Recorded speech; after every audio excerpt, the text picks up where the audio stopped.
एक बहुत ही सेंसेशनल और सेंसिटिव केस जो है थाना पंचरुखी में काकड़ा पुलिस द्वारा जो है इस महीने की 15 तारीख को दर्ज किया गया था। और इसमें बैकग्राउंड में जो है जनवरी से ये इंसिडेंट्स जो है उसकी घटना को फाइनली जब पूरा इन्वेस्टिगेशन टीम ने हमें कंक्लूड किया है तो ये घटना जनवरी माह की थाना पंचरुखी के क्षेत्र में लगते हुए गांव पंचायत सल्याना एरिया की है। मेरे लेफ्ट में मेरे साथ इस जो हमने एक एसआईटी बनाई थी उसके इंचार्ज डीएसपी पालमपुर लोकेंद्र नेगी जी और इनकी टीम जिसमें कि एसएचओ पालमपुर इंस्पेक्टर भूपिंदर और हमारे पालमपुर साइबर सेल के मेंबर जो हैं कांस्टेबल प्रवीण और इनके साथ ही जो अन्य जो पुलिस टीम जो आज यहाँ पे प्रेजेंट नहीं है लेकिन मेंशन करने के लिए एसएचओ भवारना उनकी टीम, एसएचओ पालमपुर उनकी टीम। तो ये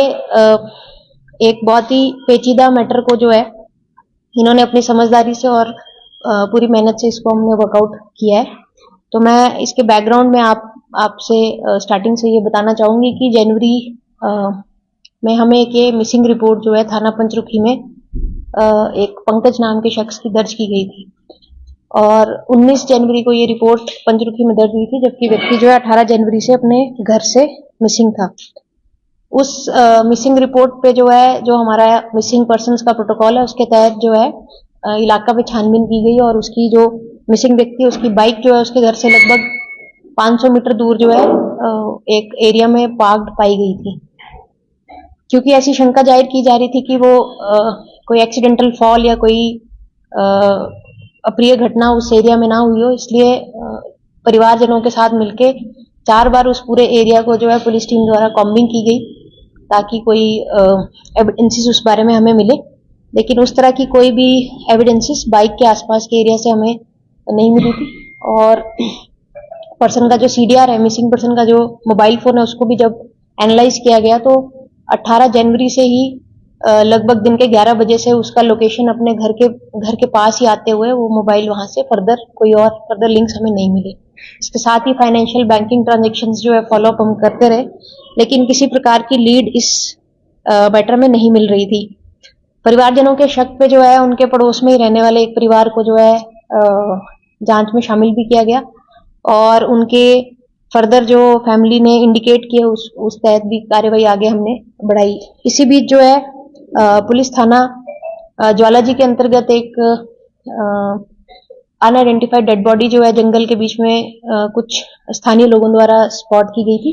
उस बॉडी के क्योंकि ये मिसिंग पर्सन की सूचना सभी जिला के सभी थानों में ऑलरेडी थी, तो उसके तहत एक अलर्ट जो है इशू हुआ कि ये बॉडी जो है इसको कोई आइडेंटिफाई कर पाए। उसी के तहत परिवारजन जो है बॉडी को आइडेंटिफाई करने के लिए ज्वालाजी के क्षेत्र में इनको एंगेज किया गया। प्रथमतया जो है इन्होंने डीएनए रिपोर्ट्स के लिए प्रेस किया, लेकिन फिर मृतक के जो एक टैटू उसका बना था उसको आइडेंटिफाई करते हुए और एक पिकुलर उनकी जो बॉडी में फुट की शेप थी उसको जब नोटिस किया गया तो परिवारजन ने उसको आइडेंटिफाई किया कि ये पंकज की डेड बॉडी है और वहां से ये जो कहानी है स्टार्ट हुई। तो ज्वालाजी पुलिस जो है वो मृतक को टांडा हॉस्पिटल लेके आई, वहां पे जो हमारी प्रक्रिया है इसमें पोस्टमार्टम जो है कंडक्ट किया गया, लेकिन सरप्राइजिंगली कुछ मौके की सिचुएशंस जो हमने ऑब्जर्व करी उससे ये आइडिया लग रहा था कि कोई होमिसाइडल केस ये हो सकता है। जैसे कि जो चप्पल है वो डिफरेंट फील हो रहे थे, साथ में जो है व्यक्ति की जैकेट मिसिंग थी और इस तरह की कुछ चीजें थी जिसको ध्यान में रखते हुए पुलिस टीम ने इसको छानबीन को आगे बढ़ाया। उसके तहत ही सेंसिटिविटी को देखते हुए जो है एक एसआईटी का गठन किया गया था जिसके मेंबर्स जैसे मैंने आपको पहले इंट्रोड्यूस करे 17 को एसआईटी जो है फुल फ्लेज जो है लगभग 4 टीम्स डिफरेंट एस्पेक्ट्स को इसमें स्टडी करने लगी, जिसमें कि एक टीम जो टेक्निकल सेल है उसने सेलफोन एनालिसिस सभी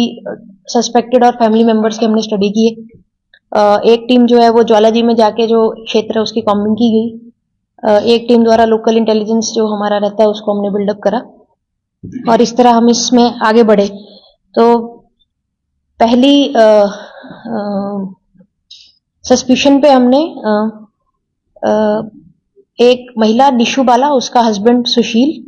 और उस लड़की का फादर उत्तम, इनको हमने अरेस्ट किया और इनसे गहनता से छानबीन स्टार्ट की गई।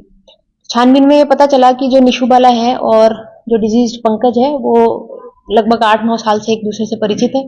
पड़ोस में इनका घर है और एक दूसरे का यहाँ इनका आना जाना है। और क्योंकि ये एक कॉम्प्लिकेटेड इनकी पास्ट है, तो निशु बाला जो है उसने पंकज पे 2 एफआईआर भी करवाए हैं, जिसमें कि मोलेस्टेशन और हाउस ट्रेसपासिंग इस तरह की एलिगेशंस लगाई गई है। लेकिन उन एफआईआर के बाद भी इन दोनों का आपस में जो मिलना है वो जारी रहा है और ये सूचना काफी इलाका में भी ये जो हमारी टीम है उनके द्वारा ये सूचना पता की गई थी। तो घटना वाले दिन यानी कि 18 जनवरी 2025 को जब एक्यूज निशु बाला का हस्बैंड जो है वो अपने काम से सिलसिले से घर से बाहर गए, तो एक अपने अरेंजमेंट के तहत पंकज को जो है इशारा करके इन्होंने अपने घर बुलाया। घर पे ऑलरेडी सीसीटीवी कवरेज है जिसको उस पर्टिकुलर टाइम के लिए बंद किया गया। और क्योंकि इनकी आपसी क्रिमिनल केसेस भी चल रहे थे और कुछ शक एक दूसरे पे भी इनका रहता था, तो इनका उस दिन 18 जनवरी को अपने ही घर में जहां इनका मिलने का स्पॉट था उस कमरे में इनकी आपस में बहस हुई, थोड़ी सी हाथापाई हुई। और उस दौरान जो है निशु बाला जो है उसने उस कमरे में पड़ी हुई कुदाली से जो है पंकज के सिर पे वार किया और 3-4 बार वार करने से जो है उसको सर पे जो है चोट आई। और चोट के आते ही जो ब्लीडिंग और ये सब देख के जो महिला है उसने उसको वहीं पे डेड बॉडी को कमरे में ही रहने दिया और वो अपने मायके जो पंचरुखी में ही है वहां पे गई। वहां जाके अपने पिता और अपनी बहन जो है उसको ये पूरी घटना जो है उसके बारे में बताया। उसके बाद इन्होंने मिलके इसकी जानकारी जो है आपस में शेयर की। मृतिका ने अपने हस्बैंड को भी फोन किया, उसको भी जानकारी ये हुई कि उसके घर में एक डेड बॉडी पंकज, जिसको सभी लोग जानते थे आपस में एक दूसरे को, वो उसकी डेथ हुई है। इसके बाद ये लोग इस जानकारी के बाद इनको एक शादी अटेंड करनी थी पालमपुर के क्षेत्र में, तो एलिबाई के तौर पे ये उस शादी में भी सभी लोग प्रेजेंट हुए। जो मृतिका का हस्बैंड सुशील है वो अपने स्कूल से स्कूल ड्यूटी आवर्स के बाद घर पे आके अपने बच्चों को उनके अपने ससुराल में छोड़ के पंचरुखी में फर्दर शादी की तरफ गया। शादी में ये सभी लोग आपस में मिले, जिसमें कि निशु जो मेन आरोपी है जिन्होंने वार किया और जिसका पुराना आपसी संबंध जो है पंकज के साथ थे, उसका हस्बैंड सुशील, निशु के फादर ध्यान उत्तम चंद, मृतिका की बहन रजनी का हस्बैंड जो कि नगरोटा का रहने वाला अजय, तो उसको भी वहां पे बुलाया गया। तो ये सभी वहां पे इकट्ठे हुए। फिर इन्होंने एक योजना तैयार की कि किस तरह इस बॉडी को जो है डिस्पोज किया जाए। और इसी के तहत पहले ये लोग जो है एक रेकी करने के पर्पज से नागनी की तरफ से खुंडिया के जो रोड है उस तरफ गए और इन्होंने रेकी करके स्पॉट आइडेंटिफाई करने की प्रयास करेगी किस तरफ जो है ट्रैफिक कम रहेगा या जंगल रहेगा जहां पे बॉडी को जो है डिस्पोज किया जाए। फिर ये वापस आके जो है आपस में इन्होंने जो प्लानिंग की थी उसके तहत जो डेड बॉडी है उसको कंबल में लपेट के और साथ में उसको कवर करके रस्सी से बांध के गाड़ी की डिक्की में, जो कि निशु बाला जो मेन एक्यूज है उसके हस्बैंड की गाड़ी जो है उसमें डिक्की में उस लाश को डाला गया और लाश को ले जाके 5 लोगों ने ले जाके उसको वहां पे जिस क्षेत्र में फाइनली रिकवर हुई ज्वाला जी के क्षेत्र में वहां पे डंप किया। उसके बाद जो इसके जैकेट और कंबल और रस्सी और चप्पल है उनको जो है एक दूसरे रोड पे जाके जो है जला दिया गया ताकि वो किसी तरह से कनेक्ट नहीं हो पाए। और सेलफोन को भी एक तीसरे लोकेशन पे जो है तोड़ के जो है डिस्पोज किया गया। और पुलिस द्वारा अभी जो जले हुए कपड़े हैं उनकी रिकवरी की जा चुकी है। इसके साथ ही अभी हम फर्दर रिकवरीज भी कर रहे हैं, आइडेंटिफिकेशन सभी एरियाज की हो गई है। और इसमें मैं ये भी आपके समक्ष रखना चाहूंगी कि निशु बाला की जो बहन है और जीजा है और साथ में उनका बेटा अभिषेक, बहन का बेटा अभिषेक, ये तीनों जो है अभी कुछ समय पहले भवारना पुलिस स्टेशन की टीम के द्वारा नाकाबंदी के दौरान एनडीपीएस एक्ट के केस में ऑलरेडी जुडिशियल कस्टडी में है। हमने इनकी कस्टडी ट्रांसफर करा लिया और अब इन सभी का जो है स्पॉट के जो और फर्दर जो लीगल फॉर्मेलिटीज है उसको हम कवर कर रहे हैं। तो मैं इसमें फर्दर कार्रवाई हमारी तरफ से जारी है। अभी सेलफोन की रिकवरी और अन्य जो एविडेंसेस है उनकी recovery police team different areas में जाके करेगी। मैं ये कहना चाहूंगी काफी पेचीदा और एक बहुत ही नाटकीय ढंग से जो है इस पूरे मर्डर को प्लान करके उसको डिस्पोज करने की प्लानिंग की गई थी, लेकिन एसआईटी की टीम द्वारा बहुत अच्छा एक कार्य किया गया और बहुत जल्दी इस पूरे मैटर के जो डिटेल्स है हम वर्कआउट कर पाए हैं। तो मैं एसआईटी की टीम को बधाई देती हूँ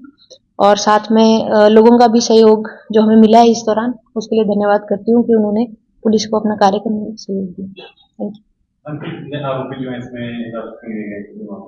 देखिए अभी तक जो नामजद हमारे पास आरोपी हो चुके हैं वो 6 हैं टोटल,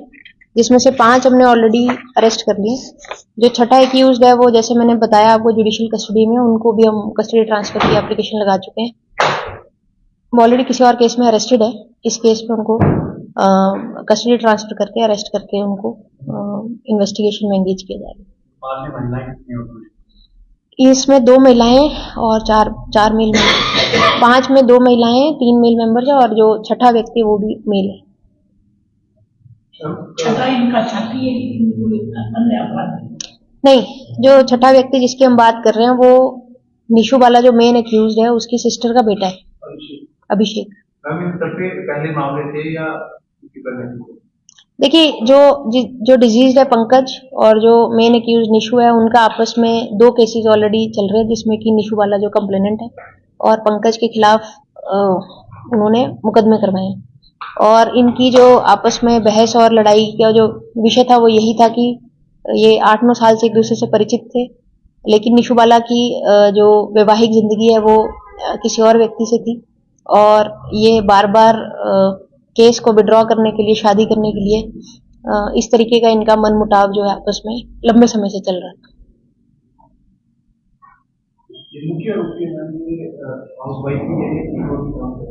देखिए इस क्राइम में 3 पहलू हैं। एक तो कि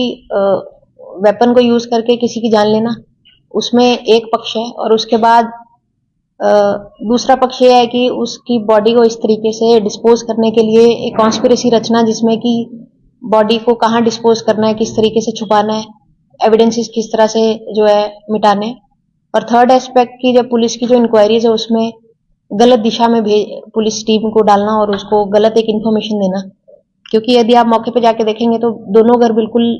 साथ साथ ही कंस्ट्रक्टेड है और जो फर्स्ट एड इन्फॉर्मेशन पुलिस को किसी भी क्राइम को वर्कआउट करने के लिए चाहिए होती है उसी में डिस्टॉर्शन है। तो शुरू से ही इस मैटर को जो है उलझा के और दिशा भटकने की स्थिति जो बनाई गई, लेकिन परसिस्टेंस और जो हमारी सभी टीम्स ने लगातार जो हर एक एंगल पे इसको एक्सप्लोर करने का जो प्रयास किया, जिसमें कि टेक्निकल इनपुट्स भी हैं और ग्राउंड लेवल पे इंटेलिजेंस जुटाना और उसके साथ एविडेंसेस को किस तरह समेट के एक जो चेन जो है उसको कंप्लीट करना, उसमें समय भी लगा। और क्योंकि कुछ लोग पहले से जुडिशियल कस्टडी में थे, उनको ही कस्टडी ट्रांसफर करके उनको आपस में एक, जब पुलिस इंटेरोगेशन में व्यक्ति कुछ फैक्ट्स छुपाता है, कुछ बताता है, लेकिन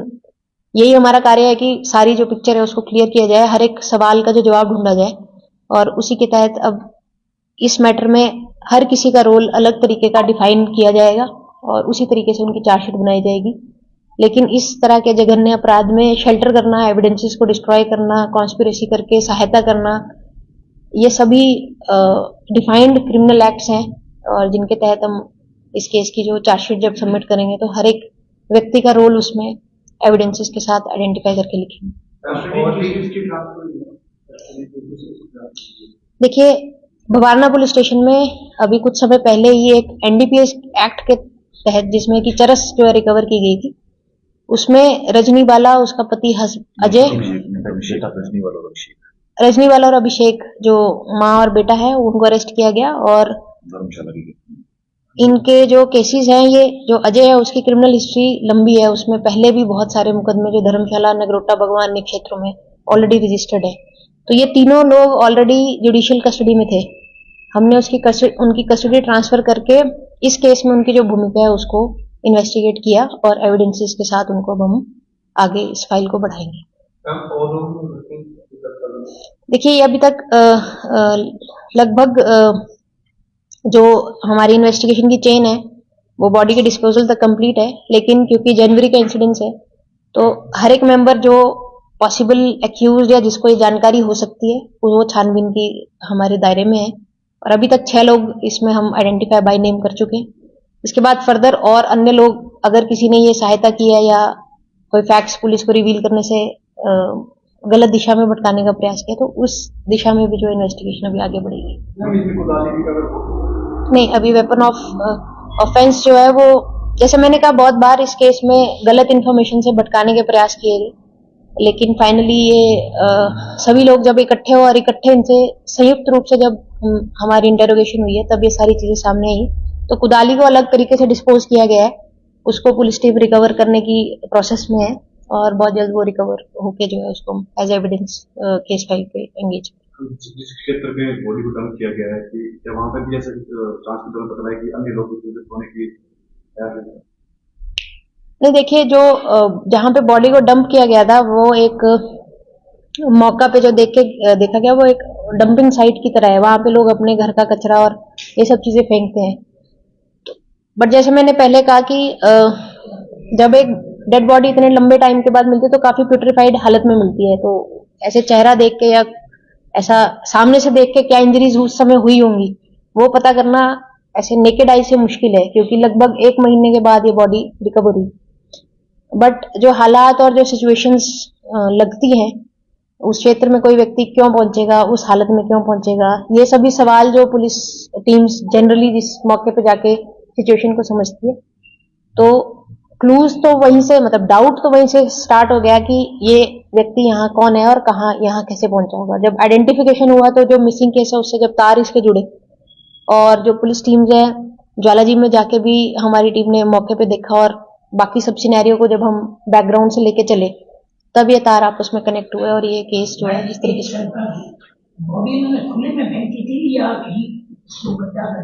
नहीं, एक ढांक से उसको नीचे गिरा दिया गया था जी।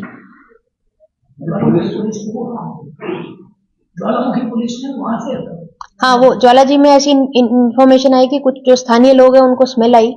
उन्होंने फिर पुलिस को इन्फॉर्म किया, वो घास काटने लकड़ी काटने जंगल में गए थे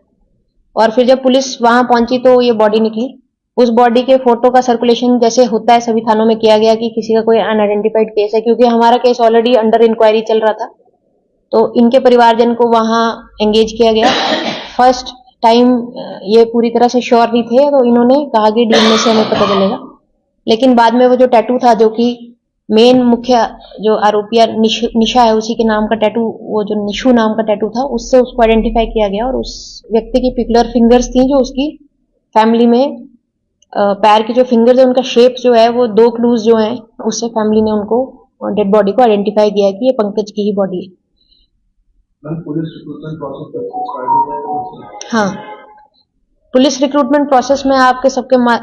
माध्यम से सभी जो हमारे कैंडिडेट्स उनसे कहना चाहूंगी जिनका कल का एडमिट कार्ड यानी कि 22 फरवरी का एडमिट कार्ड इशू हुआ है वो कल 7 बजे पुलिस ग्राउंड में अपनी भर्ती देने के लिए नॉर्मल प्रोसेस में आए। जो 2 दिन मौसम की वजह से जो भर्ती हम पोस्टपोन किए हैं सिर्फ उन्हीं के लिए 7th और 8th की डेट्स रखी गई हैं, बाकी जो सारा शेड्यूल है जो पहले इशू हुआ है उसी के तहत जो है भर्ती पे शामिल। Thank you.